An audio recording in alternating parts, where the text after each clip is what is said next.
The afternoon sun hung low over the quiet neighborhood of Lanford, casting long and spindly shadows across the worn wooden porch of the house. Inside, the atmosphere was a familiar mix of chaos and affection. Darlene stood by the kitchen counter, looking at her father and younger brother. "Hey," Darlene said, her voice carrying its signature dry wit. "Hey, Jeff." "Hey, Dad." Dan looked up from his newspaper, his eyes warm but weary. "Are you coming with us to visit Becky at the hospital?" "No, I cannot," Jeff replied, shifting his weight as he checked his watch. "I am on a short break from work right now, but I have brought something for Becky if you would be so kind as to give it to her. The store sells this really great lanolin cocoa butter for stretch marks." Darlene leaned against the doorframe, a small smirk playing on her lips. "Oh, that is sweet. After everything she has been through lately, it is nice to remind her that she is all stretched out." Jeff shrugged, looking a bit sheepish. "I looked in our baby section for a while, and it was either that or something specifically for cracked nipples." Dan winced slightly at the thought. "They crack?" he asked, his voice filled with genuine surprise. "I really have to go," Jeff said, heading toward the door. "My manager is in a terrible mood today because he tanked his college entrance exams, and he is taking it out on everyone." As the door closed behind Jeff, Darlene turned back to her father. "Becky is getting something useful, but we should probably bring something for little Beverly as well, like a stuffed animal or a soft blanket." Dan sighed, looking down at his hands. "I do not know. It is a premature baby. A mini baby that is somehow bigger than your own kid. That is going to be a bit depressing to look at." Suddenly, the sharp ring of Darlene's telephone interrupted them. Dan reached over and picked it up from the table. "Darlene, it is for you. It says Mark's school." Darlene frowned, taking the device. "Oh, great. Is he in trouble, or does the girl with the pink eyes have lice now?" She pressed the phone to her ear. "Hello? Hi, Principal Reynolds. How are you today?" There was a long pause as she listened, her expression shifting from annoyance to concern. "Oh, okay, that is definitely not good. Yes, we will be there tomorrow morning." She hung up and looked at Dan. "What is he in trouble for this time?" Dan asked. "Spreading too much sunshine everywhere he goes?" Darlene looked at Leo and Kira, who were hovering nearby with curious expressions. Leo was 14 years old, the brilliant inventor of the family, looking stylish in his teal hoodie and forest green utility vest. Kira, the 12-year-old adventurer, stood beside him with her high ponytail and cherry red bandana. "Why do you guys not head out to the car and give us a second?" Darlene suggested. Once the other children were out of earshot, Darlene turned back to Dan and the young Mark. "So, we have to go see the principal tomorrow, because he is in a terrible mood. Apparently, your school has a strict rule against public displays of affection, and somebody posted a picture of you kissing your friend Austin at school." Leo poked his head back through the doorway for a split second. "Austin wins at everything. And now he has a boyfriend? I think I hate you," he joked before Kira pulled him away.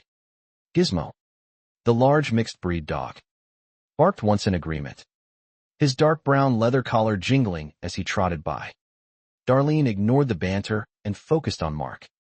"So, Austin is your boyfriend now? How come you did not tell me?" Mark shrugged, looking down at his shoes. "I do not know. I guess he is my boyfriend. When we found out they were going to start serving personal pizzas at lunch, we got so excited that we just kissed." Dan chuckled softly, leaning back. "I get that. Personal pizzas are a significant development for any 12-year-old. Darlene held up a hand. "Well, there is a much longer talk to come later. But have you guys done anything more than just that one kiss?" "No, just the kiss," Mark insisted. "And that was the first time. He only told me he was gay last week." Dan leaned forward. "Curious. Is Austin the dark, brooding one or the kid that is always smelling his own hand?" "Neither one, Grandpa," Mark said, rolling his eyes. "All right," Darlene said, standing up. "Well, We will deal with the principal tomorrow. But in the meantime, no more public displays of affection. You are at school to learn and grow, not to kiss. Okay. Caught it. Mark replied quietly. As Darlene moved to grab her purse, Dan pulled Mark aside for a moment of grandfatherly wisdom. So, you think you are ready for a real relationship? Huh, pal. I think so. Mark said. Is there anything I should know? I would just say you are only 12 years old. So do not sign any legal documents.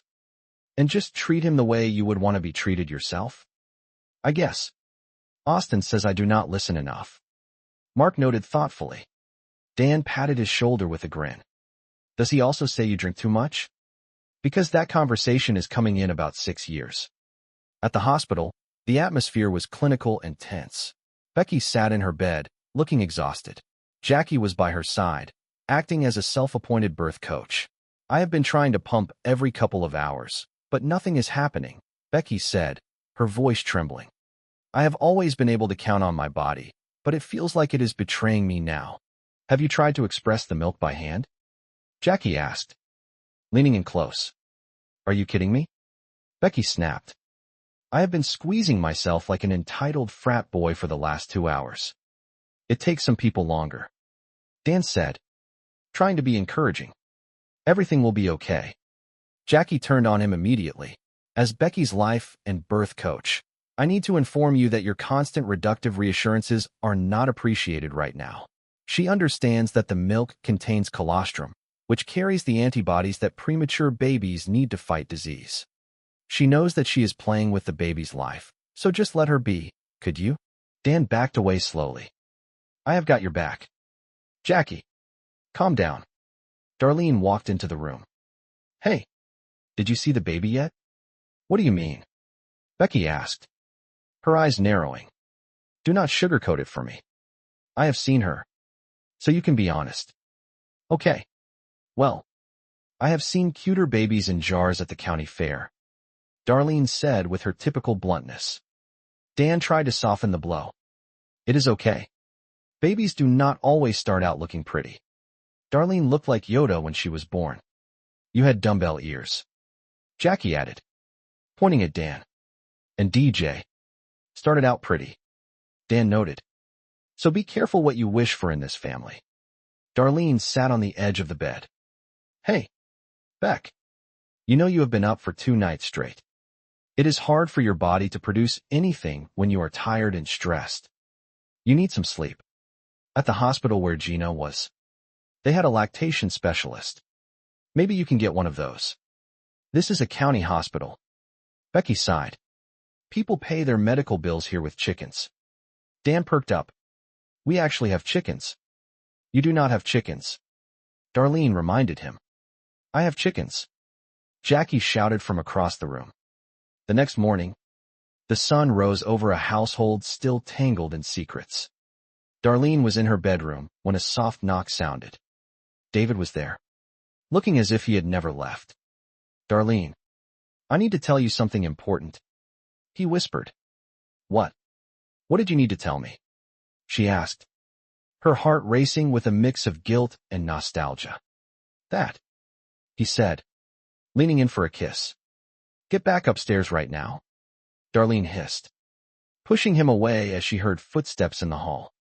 That could be my dad or the children. Jackie walked into the kitchen a few minutes later, looking suspicious. Did I hear David's voice in here? Yes. He slept over last night. Again, Darlene admitted, rubbing her temples. Oh, you are taking some very big chances here, Jackie warned. If the children find out and tell Ben, your little party is over. It is okay, Darlene said. We are being quiet. And he knows to stay in my room until my dad and the kids are gone. Suddenly, a loud and unexpected knock sounded at the front door. Oh, crap. It is Ben. Darlene scrambled to the door. Ben. Hey. What are you doing here so early? Ben stood there with a small, pleasant smile, holding a bag of breakfast. Oh, that is funny. In my head. You just said, Hey, Ben. What a pleasant surprise. I am sorry, Darlene said, trying to block the view of the stairs. I just did not expect you. We are just about to leave for the hospital. So, thanks for coming. Thanks for the jelly flat. Wait, Ben asked, looking a bit confused. Are you rushing me out? Or is there something else going on? No. Of course not. Of course not. Come on in for a minute, Darlene said, stepping aside reluctantly. Okay, Ben said, walking into the kitchen. Say what you need to say. I was just in the neighborhood and thought you might like this. Because you probably do not have time for cooking right now. It is half vegan and half delicious. Okay. Thank you, Darlene said, taking the bag. Kiss me and go. Ben laughed. Wow. It is like Casablanca in here. Dan walked into the kitchen, looking surprised to see Ben. You, sir, have besmirched my daughter. And now you must marry her. I accept your cold-cut dowry. Ben joked back. Dan looked at Ben's work clothes. Dan, should you not be at work right now? Oh, one of my crew guys accidentally peed on some wires. And we lost power. Dan explained. It blew him right out of his shoes. How are you doing, Dan? Ben asked. He is great. Everything is great. Darlene answered for him quickly. Apparently. I am great as well. All right. Let us say goodbye on the porch. Ben is on his way to see Becky. As they stood on the porch, Ben looked at Darlene with genuine concern. So, the other day, I told you that I thought you seemed stressed by the long commute. But you seem just real anxious to me today. Have you ever considered talking to a professional therapist? Darlene let out a sharp, nervous laugh. Well, I have all that discretionary income lying around. Maybe I will try therapy after that Tuscan wine safari I am planning. Oh, come on, Ben said. Most therapists charge on a sliding scale. It is something to think about. Bye. Love you. Miss you. And I mean it. Darlene watched him walk away toward his car. Oh, maybe twice a week to start, she whispered to herself. She turned to go back inside and found David standing in the hallway, wearing nothing but a bathrobe. David, you cannot be down here like that, she hissed. My dad is home. If he sees you in that robe, he is going to know we had sex. I am just washing some clothes, David said, looking innocent. And I saw your father go into the garage with a giant platter of meat. He is not coming out until spring. No, Darlene said, ushering him toward the stairs. It is only half vegan. We have got about 2 minutes until he hits the broccoli and comes screaming out of there. We are making a big deal out of nothing. Get dressed. Now. Oh. They are wet and they are cold, David complained, holding up his jeans. Okay. I am stuck, Darlene said, struggling with a heavy laundry basket. I will help, David said. You take the left side, and I will take the right. No. No. No. Wait. Let me do it, Darlene said. You do not know where everything goes in this house. Go. All right. I love you.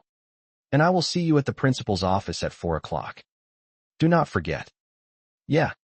Bye, David said, disappearing up the stairs. Jackie walked into the room, having watched the entire exchange. You cannot make me feel worse about myself than I already feel right now, Darlene told her. At least let me try, Jackie said.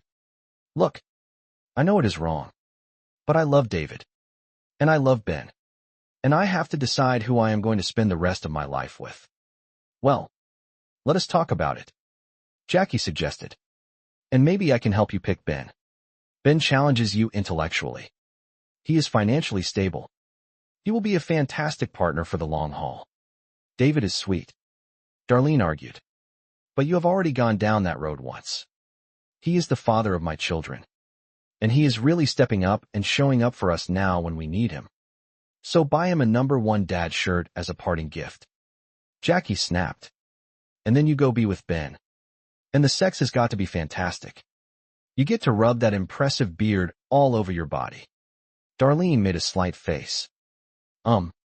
David is familiar and soft. And, you know, having sex with him is like being with a nice, fluffy marshmallow. Jackie paused, thinking. David has a beard too. Does he? Though? Darlene asked skeptically. Later that afternoon, Mark sat between Darlene and David in the principal's office. Is Austin's mother going to join us? Mark asked. Well, she has not joined us in 8 years. So the odds are against it. Darlene said. Can we get this going? Yeah. I think we can take care of this in a couple of minutes. Principal Reynolds said. Looking over his spectacles, David leaned forward. This whole thing is crazy. I would just like to make an opening statement. As Mark's father, I am no longer taking a sideline position on his upbringing. I am now fully in the picture. And as such, I too think this whole thing is crazy. I am sorry, the principal said firmly. But we have very clear rules about public displays of affection. Mark and Austin are getting 3 days of detention. What? Darlene asked. Is this because they are 2 boys? Because when I was a student here, kids kissed all the time. My sister Becky kissed her teacher. And she did not get detention. She got an A. We do not differentiate on the basis of gender. The principal insisted. The door opened, and Austin's grandmother walked in, looking stern and disapproving. Well, you are not punishing my grandson. Austin does not kiss boys. Mark kissed him. Well, that is not what I heard. Darlene said. Is that what Austin told you? Yes. The grandmother said, crossing her arms. That is not what happened. Mark said, his voice quiet but firm. Yes. It is. Austin said, walking in behind his grandmother. I was just in line for pizza. And you came up and kissed me out of nowhere. That is not true. Darlene said. Mark does not lie. That is not how he was raised in this family. David chimed in. I was not there for a lot of it. But I am pretty sure. Who are you going to believe? My kid or the boy with the nail polish? Hey! Darlene snapped at David. Wearing nail polish does not make you a liar. Now, Austin, I know this is hard, but you just have to tell the truth. Do not talk to him. The grandmother said. I am telling the truth. No, you are not. Mark said, looking directly at Austin. You said you liked me. Well, I do not. Austin said, looking away toward the window. Austin, wait outside. The grandmother ordered. She turned to Darlene. You raise your kid however you want. But I have got enough on my plate raising Austin by myself. I do not need your kid confusing him into thinking he is something he is not. Hey, you know what? Darlene said, her voice rising. It is not contagious.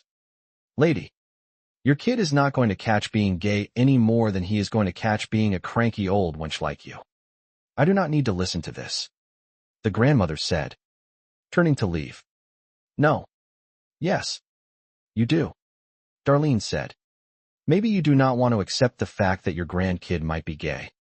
But you scaring him into denying it is just going to ruin his life.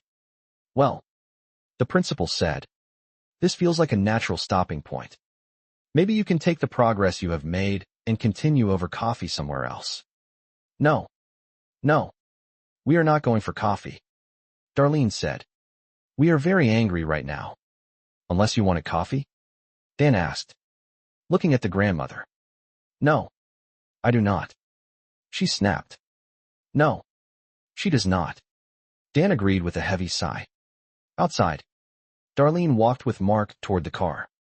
Hey, buddy. You ready to talk? The principal called. No one is getting detention after all. Okay. Mark said softly. Darlene noticed his hands. Going for a new color of polish? Nope. Mark said. I am not going to wear nail polish anymore. How come? Just tired of it. That is all. Darlene sighed. Today was really bad. Huh. I cannot believe Austin said those things to you. He won't even talk to me now. Well, you know that is because of his grandmother. Not because of you. Darlene said. Yeah. And his grandma is very old. Mark said. I heard her coughing in the hallway. One more bad flu season, and you guys are back together again. Hey, do not be mad at Austin. Darlene said. He is caught in a really bad situation at home. I do not care. Mark said, his voice cracking. I am mad at him. And I am mad at you too. What? Why me? You told me I should not hide who I am, and look what happened. Everyone is looking at me. Mark said, his eyes filling with tears. Yeah, but you should not hide who you are. Darlene said softly, pulling him close. Austin has to do that every single day. You do not want to live like that. Right? My life would be so much easier if I was not gay. Mark whispered. Hey, stop it, Darlene said. This is not your problem. This is their problem. Forget what I said about not being mad. Austin is a jerk for turning on you, and his grandma is a jerk for not caring how much she is hurting the two of you. You should be mad, and you should stay mad because you are a